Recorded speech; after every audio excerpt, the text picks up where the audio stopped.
O processo de envelhecimento não é fácil. À medida que os anos vão passando, as funções vitais e cognitivas mudam inevitavelmente. Mas essa é uma realidade que tentamos afastar. Para dizer que é uma maravilha, todos os embates da vida não são simples, mas aquilo que não nos mata nos fortalece. A ideia é que não é o medo da morte, o medo é da dependência. É como você ficar, o medo que eles têm é de sobreviver e ser dependente. Admitir a necessidade de ajuda. Também quando o velho é capaz de fazer isso, ele está desempenhando uma grande virtude que é a generosidade. Precisa ser generoso para admitir que precisa de ajuda. Se agora as pessoas envelhecem e envelhecem sem saúde cognitiva, elas passam a ficar dependentes. Elas não podem mais contribuir tanto com a sociedade e elas provocam um grande problema no entorno, porque alguém vai ter que cuidar desses idosos. Autonomia e independência. Duas palavras com definições diferentes, mas que andam juntas quando o assunto é envelhecimento. Ano após ano, todos nós vamos perdendo o que a ciência chama de reserva ou capacidade funcional, que nada mais é do que um declínio biológico que vem com a idade. O que fazíamos com uma certa facilidade, com o tempo, vai se tornando cada vez mais difícil. O que é autonomia e o que é independência? E qual a importância dessas duas coisas quando falamos de qualidade de vida na velhice?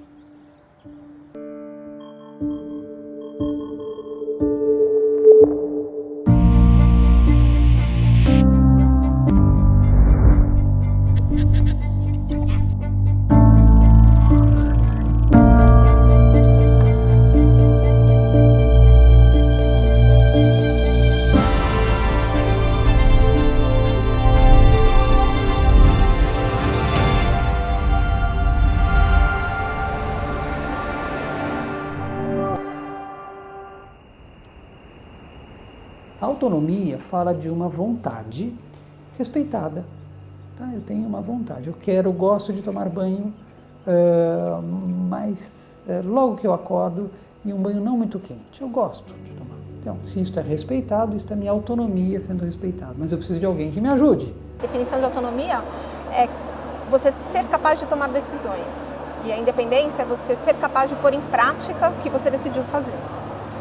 A gente está caminhando a passos largos para a perda dessas duas coisas, porque o envelhecimento acelerado da população vai ter uma quantidade enorme de pessoas demenciadas, que não é capaz de tomar decisões.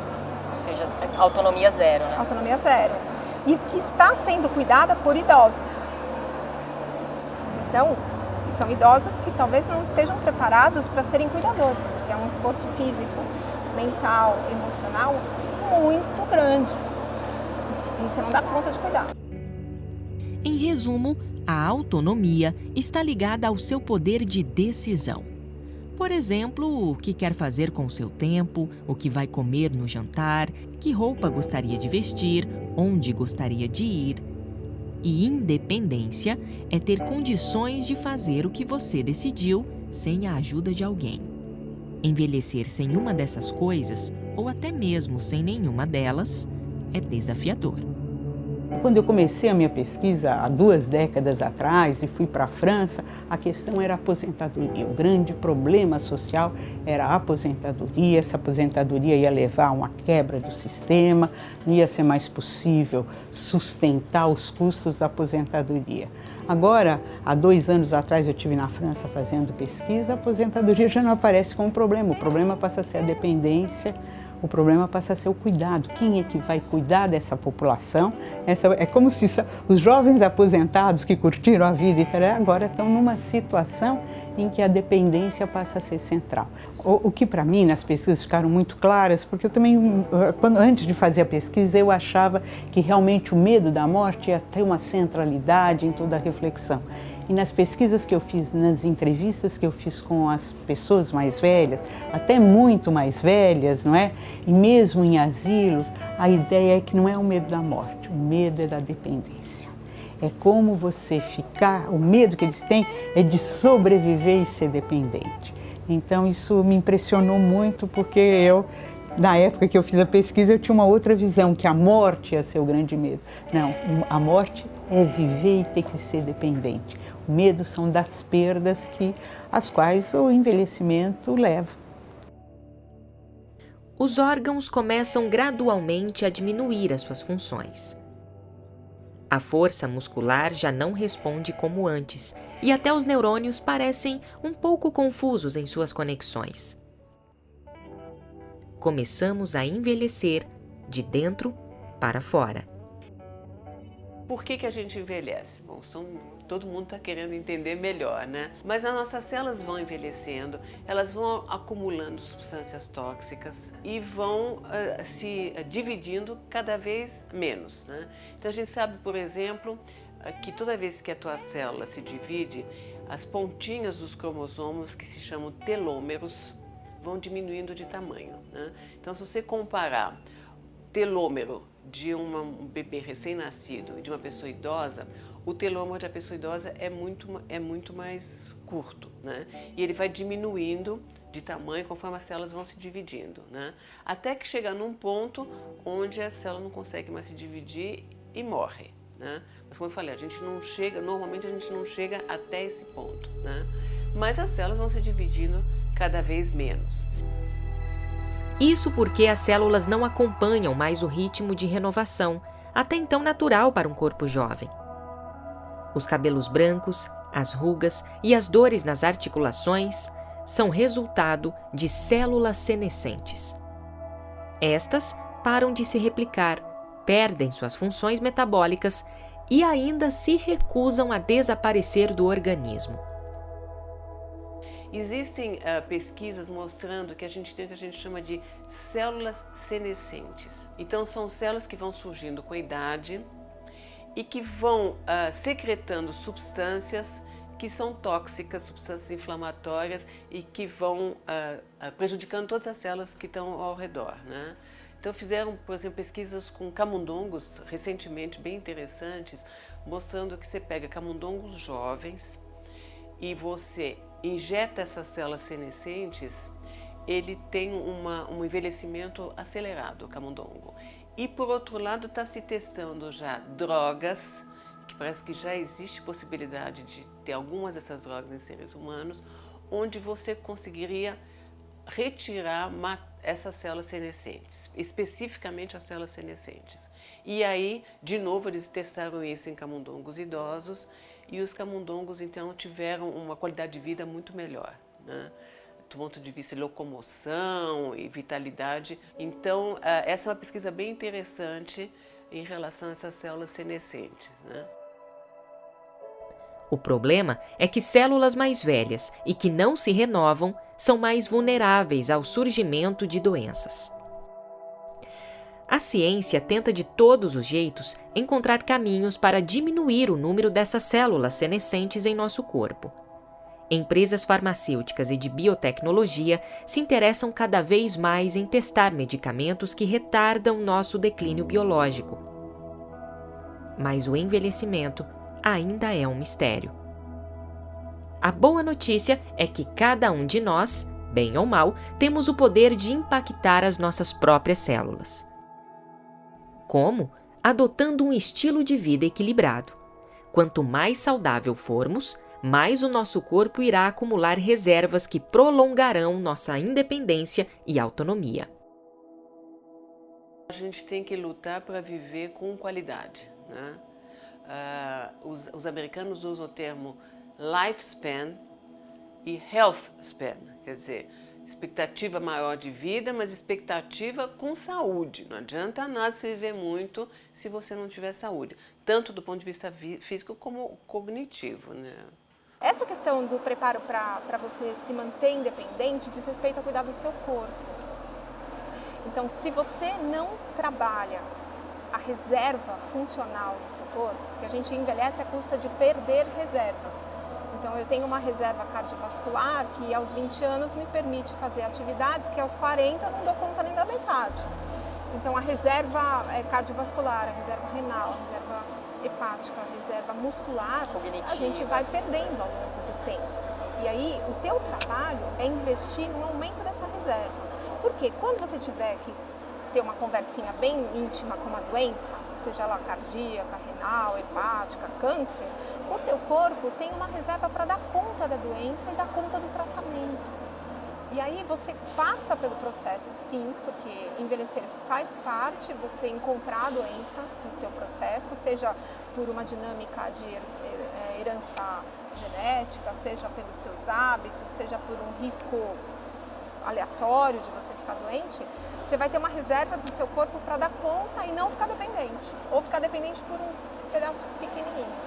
Para a maioria das pessoas, se estima que o componente genético seria de 20% a 30% e 70% a 80% depende do teu estilo de vida. Tá? Então, você tem uma alimentação equilibrada, você tem uma vida regrada, você fazer exercício físico, não ter sobrepeso, enfim, tudo isso que a gente sabe, né? A receita a gente sabe. A única coisa que eu digo que é extremamente difícil para quem mora em São Paulo é não ser estressado, né?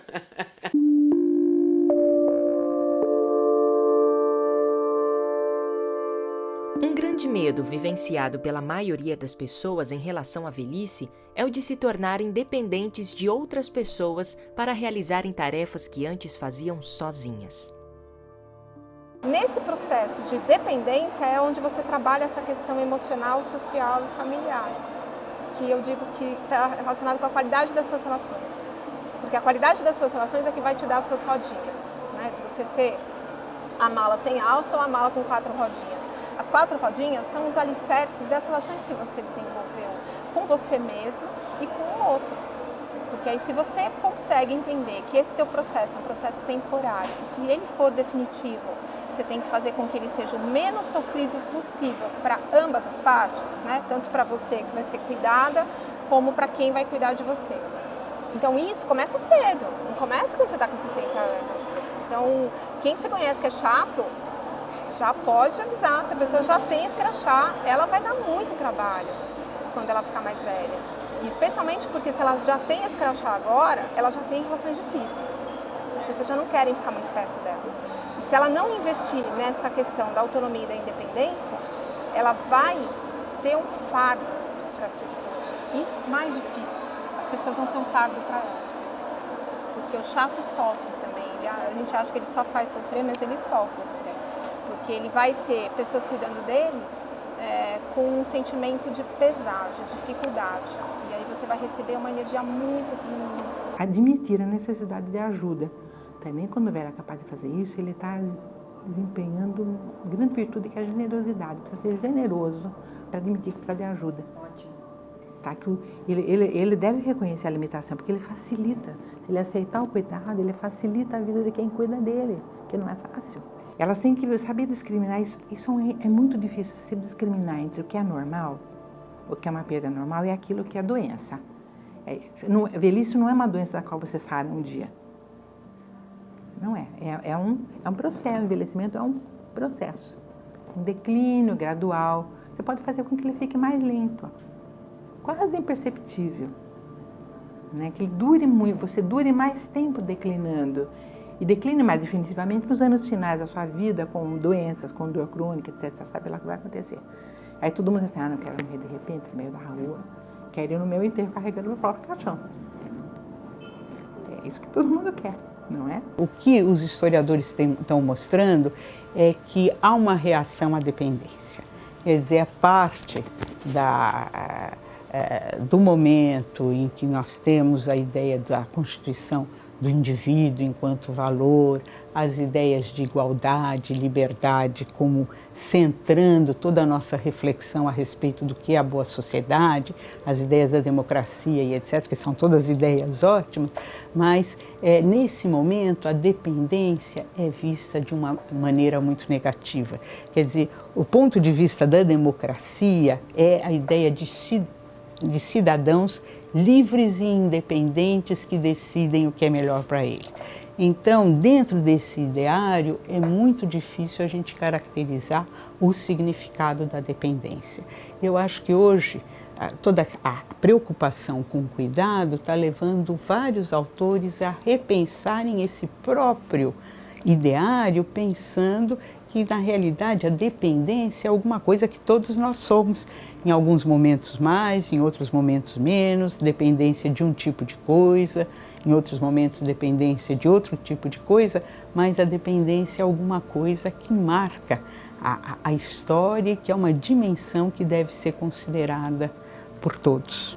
A gente precisa estar sempre muito atento, é uma grande preocupação na potencialidade do indivíduo.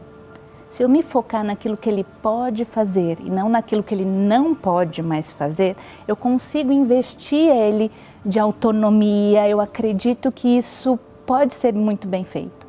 Então, a gente precisa prestar sempre atenção. Às vezes a gente tende a achar que o idoso não pode dar mais opinião sobre aquilo que ele vai vestir, aquilo que ele vai comer. Outra coisa que a gente fica sempre, às vezes tem que ficar muito atenta, é a infantilização do velho. A gente fica, ai, o velhinho, ai, a velhinha. A gente tem essa coisa que não é, ele não está querendo ser tratado como criança. A gente precisa estar atento a isso porque ele é um adulto com desejos, com responsabilidades e com autonomia. E a gente precisa ver o velho como uma pessoa com potenciais. A gente entende sim que ele, por exemplo, tem dificuldade de locomoção, mas nem por isso, porque ele faz as coisas devagar, ele precisa deixar de fazer as coisas. Nossa vida muito acelerada, nosso tempo hoje, todo mundo está andando rápido, a gente tem respostas muito rápidas, às vezes fica muito difícil para a gente esperar o tempo do outro. A gente sempre vira e mexe, está reclamando, mas esse velho aqui não vai rápido quando tem algum andando na nossa frente. Mas é que a gente não consegue ainda olhar pelo olhar dele, ou não consegue se colocar neste lugar.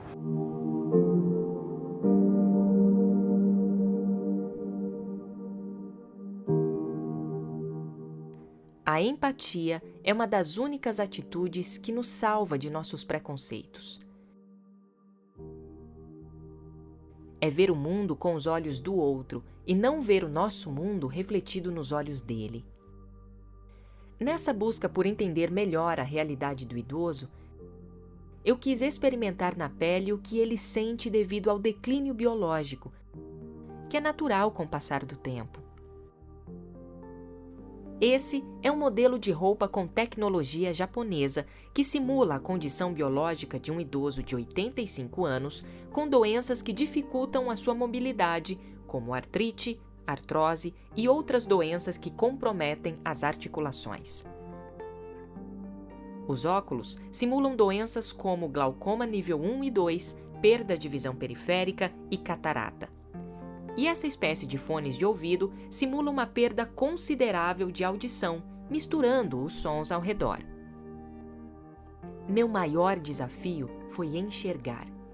Com a visão periférica comprometida, me sentia insegura para caminhar ou atravessar uma avenida. A audição também não ajudava. Era quase impossível identificar de onde estavam vindo os diversos sons. Buzinas, vozes, tudo se misturava. A bengala não foi mero acessório. Ela foi extremamente funcional para me dar segurança e equilíbrio. Caminhei pela movimentada Avenida Paulista por aproximadamente 30 minutos. Me sentia cansada, a ponto de almejar um lugar para sentar e aliviar a pressão nas articulações. Escadas se tornaram obstáculos e demandaram muita atenção e esforço. Descer correndo? Nem pensar. Já ouvi de alguns idosos aposentados. Estou cansado. E me lembro de ter pensado, cansado de quê?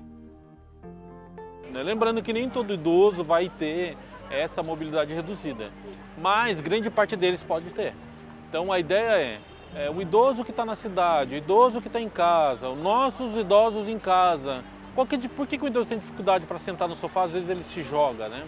Porque é natural que essa perda de massa, essa perda de força, ela ocorre com a idade. Então, se eu consigo sentir na pele isso, eu consigo atender e entender melhor esse idoso. Posso dizer que, depois de ter vivido essa experiência, mesmo que simulada, entendi minimamente o porquê do cansaço e da insegurança. Não há dúvidas de que no processo do envelhecimento há ganhos e desenvolvimento, mas não podemos ignorar as perdas. Quando a gerontologia foi criada, um pouco se falar da velhice era se falar de perdas. Perdas sociais, perdas físicas. Depois a nova gerontologia acabou criticando a ideia de perdas e era quase que necessário falar nos ganhos que a velhice traz. E acho que é importante falar dos ganhos, mas os ganhos para os jovens. Mas a gente não pode esquecer as perdas, e são justamente as perdas de habilidades cognitivas, de controles emocionais, da necessidade de ter um cuidador, né? das questões que levam à dependência, que são hoje as questões mais caras, as questões que têm um custo muito mais alto, não é? Tratar da velhice, das políticas públicas para a velhice, é levar em conta as situações onde a dependência está muito presente. Mas quando eu vejo a minha geração, né, nós que estamos entrando na velhice, a ideia é não, eu tenho filhos maravilhosos, mas eu não quero ficar dependendo deles, não quero morar com eles. Então a ideia de moradias, de novas formas de convivência entre os idosos passa a ser cada vez mais importante e mais atraente, não em termos de solução, mas de reflexão, como é que a gente poderia criar instituições interessantes e agradáveis nessa direção. Né? A gente tem alguns velhos que estão trabalhando e para quem isso é muito importante hoje, consegue ver isso como uma coisa muito legal. Ah, então tá, então posso trabalhar até, sei lá, 86, 87 anos, por exemplo, como tem psicólogos que trabalham até hoje. E eu posso ver isso como muito positivo, mas esse mesmo velho que trabalha e que está com a mente super ativa, tem dificuldades para caminhar. As dificuldades relacionadas ao bem-estar físico, cognitivo e emocional estão ligados ao declínio de reservas funcionais. Quanto menos reservas em nosso corpo, menos habilidades temos de executar tarefas simples do dia a dia, como caminhar, trocar de roupa, cozinhar, fazer compras. Um idoso com boa reserva funcional tem a chance de desfrutar da vida até uma idade mais avançada. Com idosos mais saudáveis, garantimos uma sociedade mais saudável. E o que de fato é ter saúde cognitiva? Como a sociedade está envolvida nisso? Se agora as pessoas envelhecem, e envelhecem sem saúde cognitiva, elas passam a ficar dependentes. Elas não podem mais contribuir tanto com a sociedade, né? Na verdade, elas passam a ficar muito mais isoladas da sociedade. E elas provocam um grande problema no entorno, porque alguém vai ter que cuidar desses idosos. Em geral, por sermos um país mais pobre, quem cuida dos idosos são os próprios familiares. E aí você tira essas pessoas que estão saudáveis, que são mais jovens, são filhos e netos e primos, irmãos, esposos e esposas dos idosos que estão envelhecendo com essas doenças, e você tira também eles do mercado. Então, essas pessoas precisam parar de trabalhar e aí não tem fonte de renda, e aí você provoca um efeito de cascata. Então, entender a saúde cognitiva é uma contribuição importante para a gente tentar amenizar esse impacto do envelhecimento. Sabemos que a saúde cognitiva ela tem alguns componentes, além do genético, evidentemente, algumas pessoas desenvolvem Alzheimer aos 65 e outras chegam aos 105 sem Alzheimer. Existe uma contribuição importante de outros fatores, por exemplo, acesso à educação, o nível de renda. As pessoas que têm acesso à educação e o nível de renda elevado, elas podem acompanhar a saúde melhor e, eventualmente, retardar o aparecimento da doença. Elas podem, as pessoas elas podem praticar mais exercícios e, assim, também se proteger contra o declínio cognitivo. Exercício físico causa menos danos vasculares no cérebro e, por sua vez, menos danos cognitivos. E a gente sabe que quem tem tempo de praticar exercício físico, quem tem qualidade de vida para praticar isso daí, são pessoas que, em geral, atingem um nível socioeconômico um pouquinho melhor. Então, sair da pobreza é também cuidar da saúde cognitiva dos idosos, tá? Então, os idosos que tiveram que trabalhar de forma braçal no campo, ou mesmo na cidade, trabalhos com pouco desafio intelectual e muito desafio físico, em geral chegam na na idade mais avançada com menos saúde. A sociedade sabe os caminhos, mas não pratica. A gente fala de transição demográfica, a gente fala que vamos ficar cada vez mais velhos. Temos congressos de geriatria e gerontologia, mas isso não atinge um número maior. Nós precisamos de caminhos mais avançados, então precisamos replicar. Como é que a gente vai cuidar da pessoa que não tem um familiar? O idoso que a família se desfez, nós vamos ter idosos na frente daqui a 20, 30 anos, completamente diferentes do que são agora. A realidade vai ser outra. A tecnologia pode ajudar, mas ela vai ser para todos? A gente envelhece igual quando está numa comunidade, numa favela?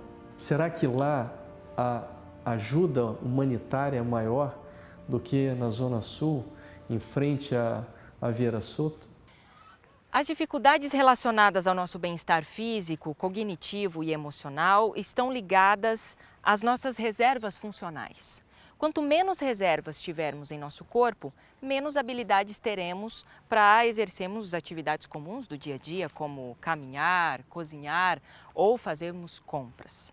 Um idoso com boas reservas funcionais tem a chance de um longeviver, ou seja, viver mais com qualidade de vida. Porque envelhecer não é simples, não dá para dizer que é uma maravilha.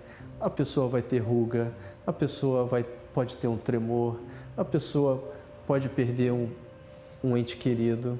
A aposentadoria, quer dizer, todos os embates da vida não são simples, mas aquilo que não nos mata nos fortalece. E você percebe com as histórias de cada um, que são histórias espetaculares, histórias que te trazem, que você consegue também se ver neles e falar, puxa, é possível avançar, é possível ter 80 anos e fazer alguma coisa. Então nós temos que pensar em caminhos para que tenha sustentabilidade para aqueles que vão ficar bem, mas tem uma parcela que vai precisar de mais apoio. A sociedade precisa ser mais humana, mais compaixão. E quando você trata bem as pessoas que já viveram mais, de certa forma você melhora toda a sociedade. Porque é uma responsabilidade do meio da sociedade cuidar das pontas. Precisamos de coragem para aceitar que uma hora ou outra perderemos habilidades simples que fazem muita diferença em nosso dia a dia. Mas também precisamos ter determinação para fazer boas escolhas e prolongar esse tempo de reservas funcionais que nos permitem exercer a nossa autonomia e independência no dia a dia. Estamos vivendo mais, e isso não é novidade. Porém, do que adianta longevidade sem qualidade de vida?